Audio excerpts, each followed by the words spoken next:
Today we are dealing with the buffer solutions. What are buffer solutions?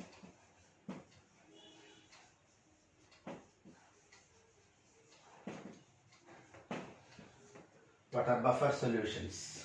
So buffer solutions are connected with the pH. That our body, the work between a pH of 7 to 7.8. And it's a pH range. The blood and urine, they have a definite pH. If there is a change in pH, that shows the malfunctioning of our body.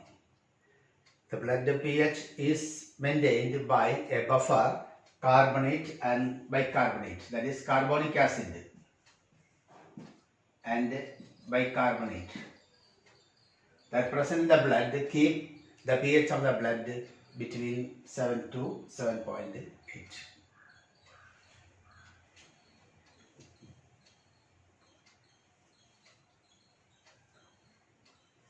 Many chemical reactions and biochemical reactions are controlled by a definite pH. So we have to prepare buffer solutions. We can prepare buffer solutions by knowing the pKa and pKb value. You have already studied what is pKa. pKa is the negative log of Ka, that's acid, and pKb is the negative log of pKb. So by knowing this and by adjusting the ratio, you can prepare buffer solutions. Now, the sodium acetate and sodium, the buffer are of two types. Acidic buffer,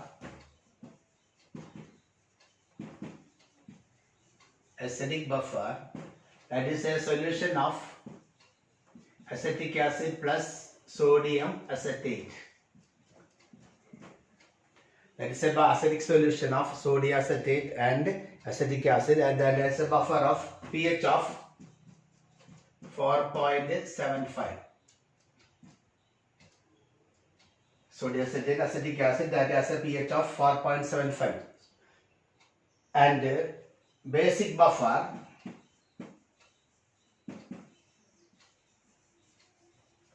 that is a mixture of sodium chloride and ammonium chloride and ammonium hydroxide.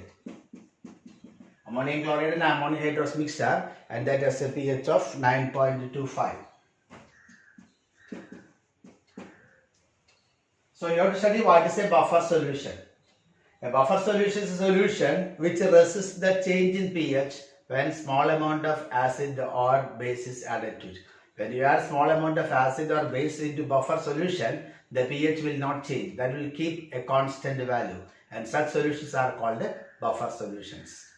A solution which resists the change in pH when small amount of acid or base is added to it. They are called buffer solutions, and buffer solutions are of two types, acidic buffer and basic buffer, depending upon the pH range. That is, acidic buffer is a mixture of sodium acetate and acetic acid. The pH range is 4.75, and basic buffer is a mixture of ammonium chloride and ammonium hydroxide. The pH is 9.25. So many chemical reactions and biochemical reactions are controlled. Here similarly the cosmetic products, many cosmetic products that should be prepared in a particular pH. So they have to adjust the pH, and for that they use these buffer solutions. Now you have to study how it works, working of this buffer solution. Here you consider the acidic buffer, acetic acid and sodium acetate. What happens when a small amount of acid or base is added to it? How it keep constant the pH? Let us look. This acetic acid is a weak acid.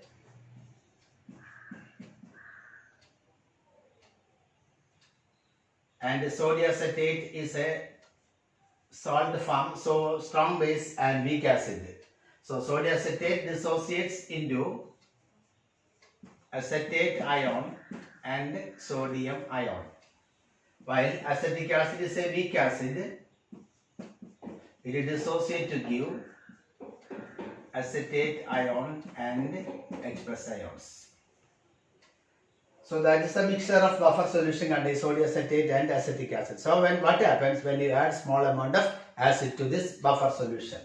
When you add small amount of acid solution, that H plus ions added react with the acetate ion,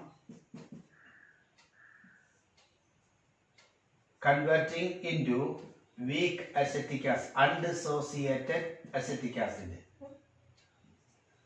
When you add small amount of acid, the H plus ions in the acid react with the acetate ion faster. That means this reaction is pushed backward. Acetate plus H plus ions will push backward, or it reduces the dissociation of acetic acid. So the effect of adding acid is not affected in the solution.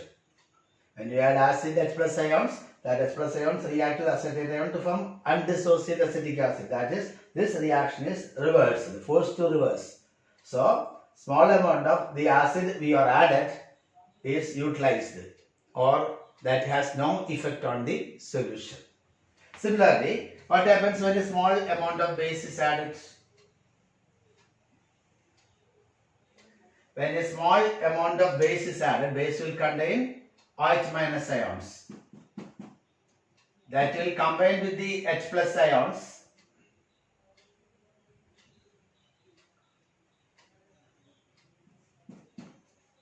Acetic acid that dissociate acetate CH3, CO minus and H plus ions. So when you add small amount of base, that OH minus ions present in the base react with H plus ions to give H2O. Here water is undissociated. So the effect of adding the base is neutralized by this reaction. So thus buffer keep the pH of the solution constant. So this is in the case of acidic buffer. Acidic buffer, that is a weak acid and the salt of this acid with a strong base. That is the sodium acetate and acetic acid. Similarly, basic buffer, the functioning of basic buffer.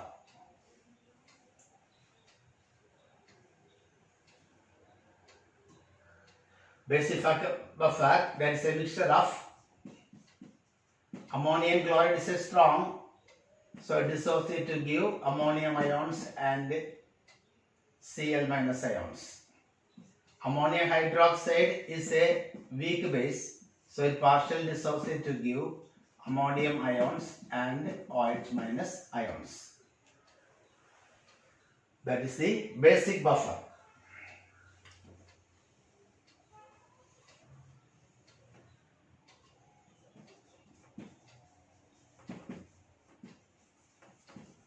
So basic buffer is a mixture of ammonium chloride and ammonium hydroxide. The pH will be 9.25. So what happens when small amount of acid is added to this mixture of containing ammonium chloride and ammonium hydroxide? When you add small amount of acid, when acid is added, it contains H plus ions. That H plus ions will react with the OH minus ions to give water. H plus ions react with the OH minus ions to give water, undissociated water. So the H plus ions added has no effect on the solution, pH of the solution, or pH of the solution is kept constant. When acid is added, the H plus ions in the acid react with the OH minus ions to give undissociated water. Now what happens when some base is added? When base is added, it contains OH minus ions, so that combined with the ammonium ions to give undissociated ammonium hydroxide, or this reaction will be suppressed backward. Ammonium ions and OH minus ions, the dissociated one will be pushed backward, so the effect of adding OH minus ions will not affect the pH of the solution. So buffer solution is a solution which resists the change in pH when small amount of acid or base is added to it. There are two types, acidic buffer and basic buffer. Acidic buffer is a mixture of sodium acetate and acetic acid, and basic buffer is a mixture of ammonium chloride and ammonium hydroxide. So whenever you have the pH of the solution remaining constant, so many chemical reactions and biochemical reactions, similarly cosmetic industries, this require a definite pH for applications. So for that, this buffer system is used.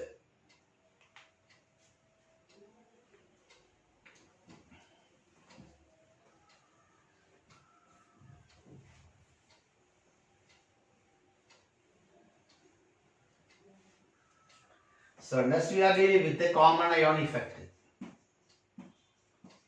Common ion effect. What is common ion effect?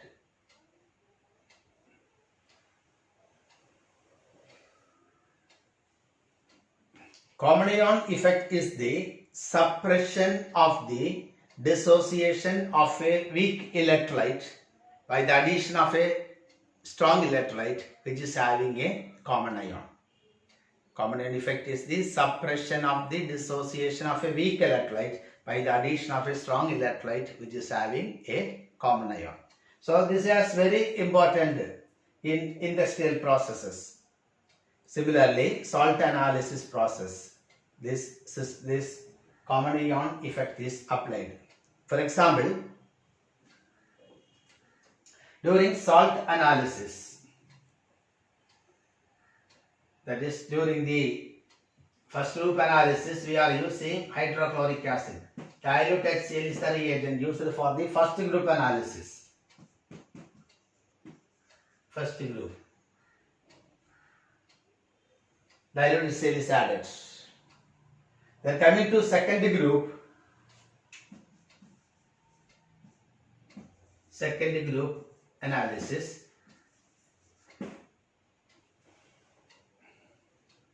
This dilute HCl, we are adding hydrogen sulfide. Dilute HCl and hydrogen sulfide is passed through it.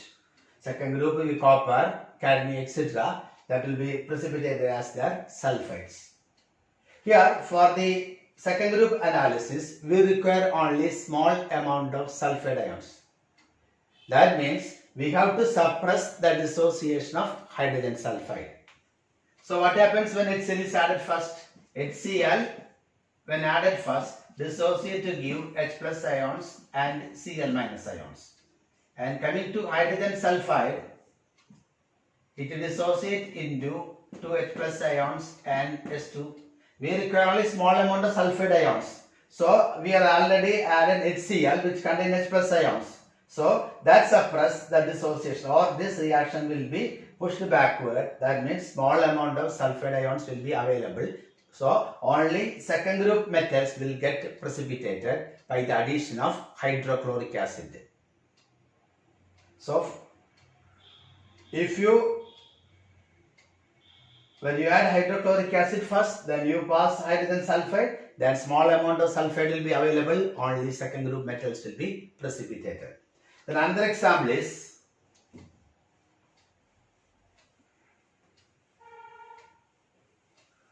during third group analysis of iron, we require only small quantity of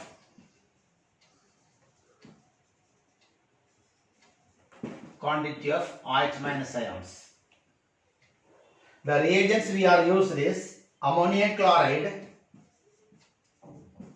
and ammonium hydroxide. These are the two reagents we are using. Ammonium chloride dissociate to give ammonium ions and Cl minus ions, and ammonium hydroxide gives ammonium ions and OH minus ions.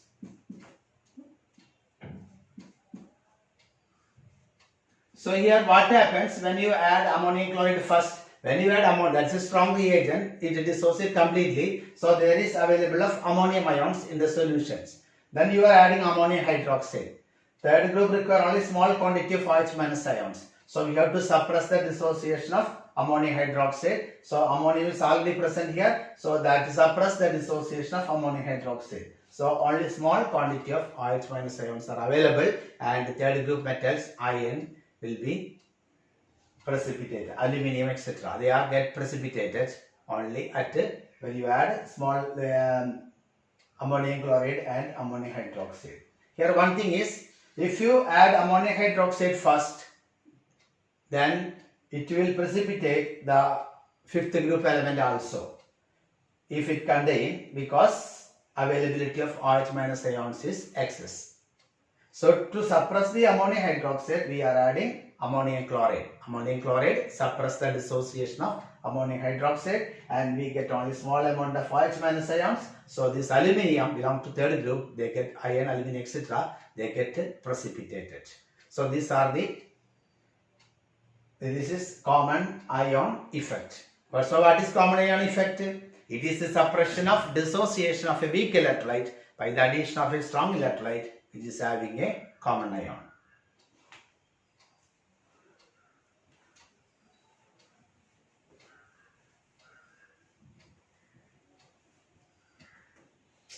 This common ion effect can be applied for the purification of sodium chloride. That is sodium chloride, a saturated solution of sodium chloride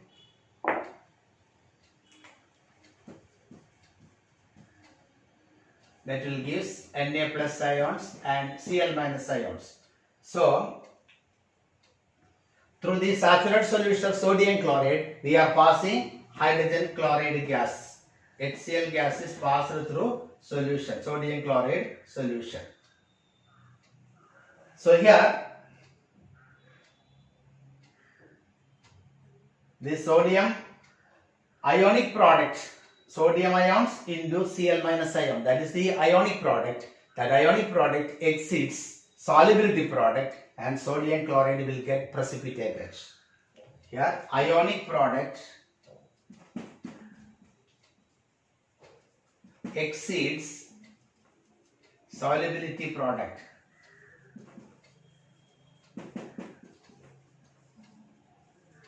So sodium chloride get precipitated. Only sodium will get precipitated. So you can separate by centrifugation. That is an application. Similarly, you can separate the soap after the manufacture of soap. Soap is manufactured by the reaction between vegetable oil and sodium hydroxide. Sodium salt of fatty acid is soap. So after preparing, after this preparation of soap and glycerin will be formed. You can separate it by adding sodium chloride. When you add sodium chloride, the soap get precipitated.